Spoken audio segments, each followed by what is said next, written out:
Hi there and welcome to Dinos Vault once again, guys. Today I'm checking out the Samsung Galaxy Note Edge. It's available for around 60 grand in the market out there here in India. Now this is part 2 of the two-part series review dedicated for the Note Edge.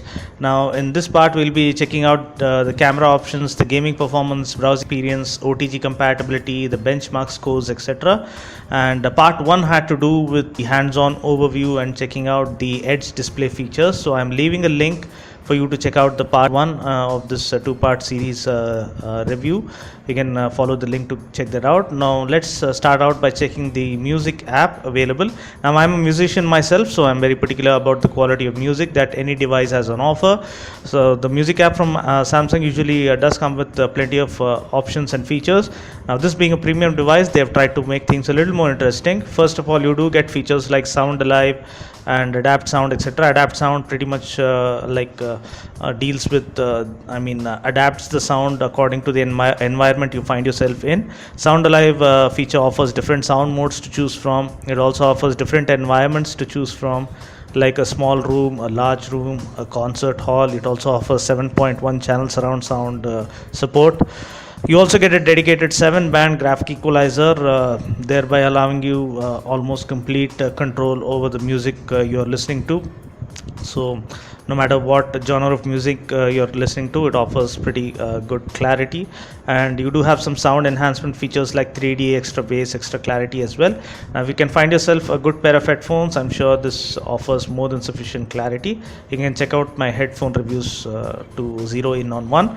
Now talking about the multi-touch option, the Note Edge comes with a 10-point multi-touch, which I guess is more than sufficient for all the gaming, etc.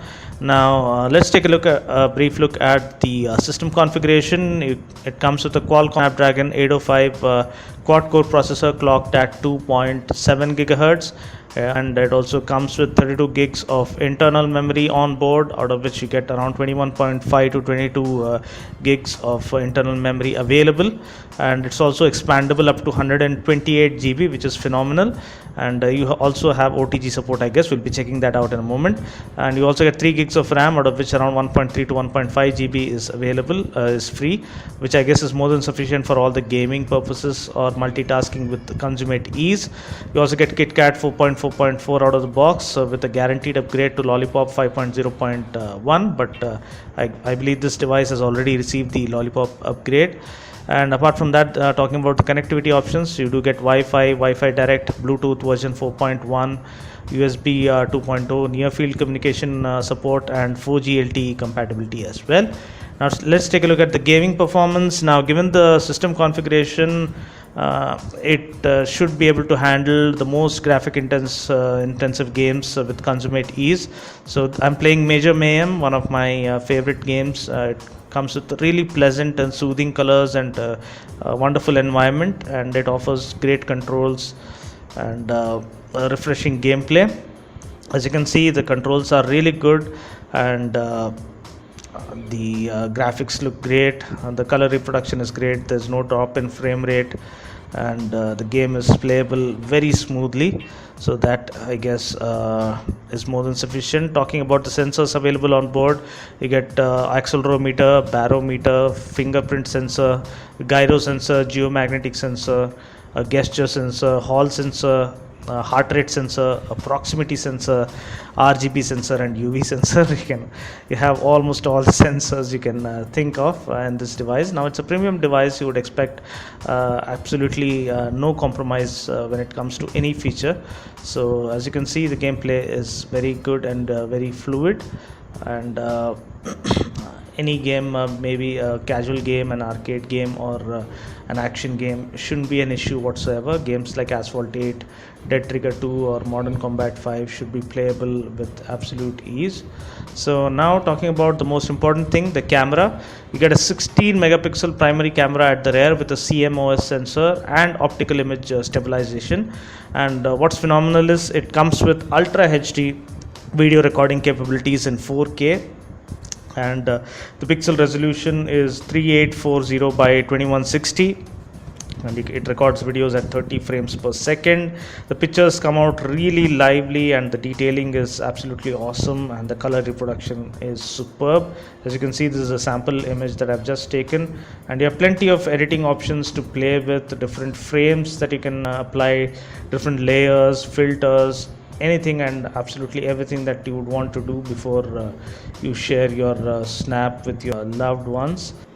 This is what technology is all about, enabling you to capture, share some of the finest moments in your life in Ultra HD, and helping you relive those special moments in your life, which is what makes living life worthwhile. So apart from that, you can also draw, and you can write some personalized messages to send it across to your loved ones. So it's pretty much everything one can ask for in this.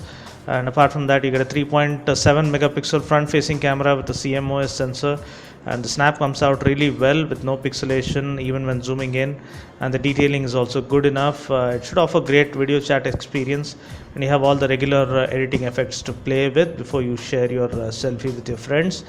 You also get different shooting modes like face beauty mode or panorama mode, and different other modes which you can play with, which you can select, and that will always come in handy.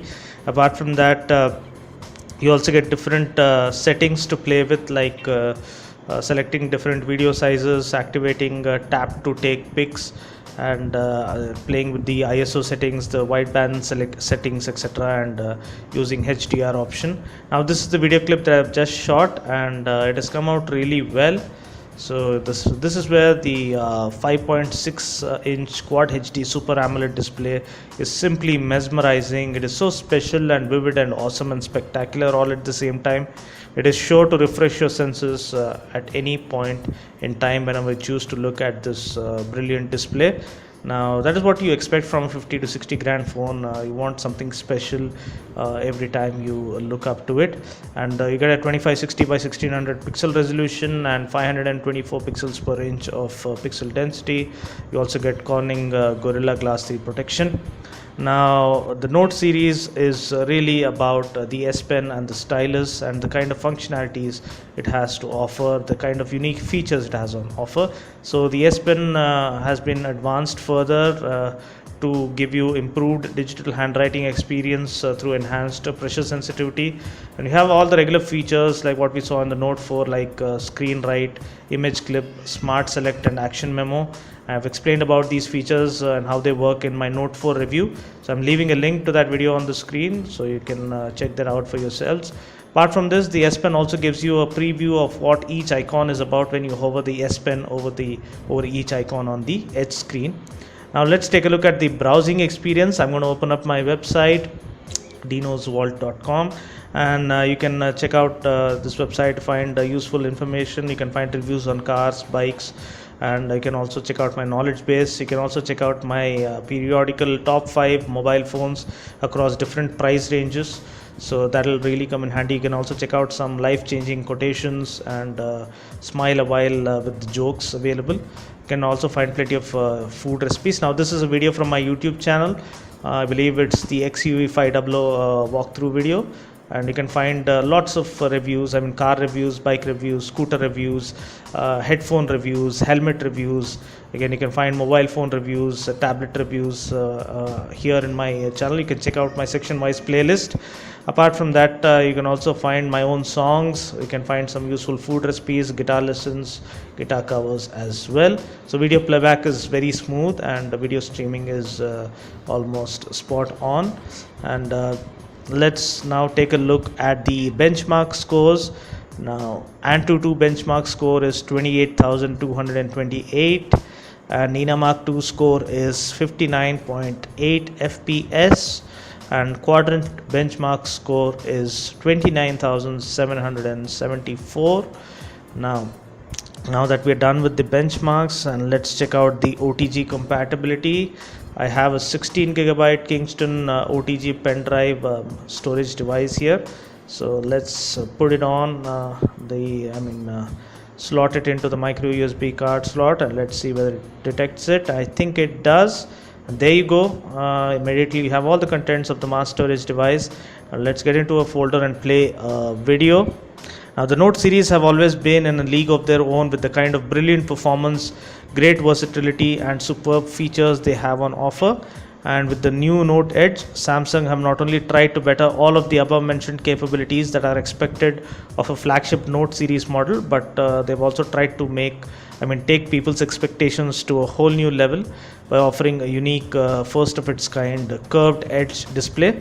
So that's about it for now. I just hope you found this video useful.